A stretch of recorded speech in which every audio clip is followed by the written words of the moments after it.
أمام هذا الصرح المهيب يستقبلك معبد أدفو، أحد أعظم المعابد التي خصت لعبادة الإله حورس حارس السماء وابن أوزيريس المنتقم. تماثيل الصقر تحرس المدخل، شاهدة على قوة الإله الفرعوني. في هذا الفناء كانت تقام الطقوس العلنية، حيث يصطف الكهنة وتقدم القرابين، وتعلو الجدران بنقوش تمجد الإله حورس وتسجل تفاصيل الاحتفالات الكبرى.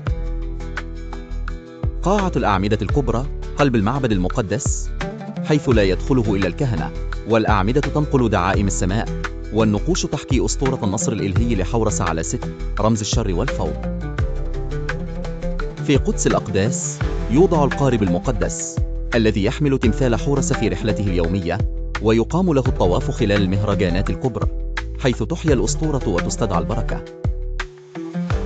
هنا تسجل الأسطورة الأعظم معركة النور ضد الظلام، حورس الذي يقاتل ست لينتقم لأبيه أوزيريس ويعيد التوازن إلى الكون، في مشاهد خالدة على جدران المعبد. في نهاية الأسطورة يتوج حورس ملكا على مصر، تباركه الآلهة وتمنحه الحياة الأبدية في طقس فرعوني مهيب يسجله التاريخ على هذه الجدران. وفي سكون الليل يتحول معبد أدفو إلى أسطورة من نور وحجر، حيث ما زالت روح حورس تحلق فوق جدرانه وتروي للزمن قصة الخلود.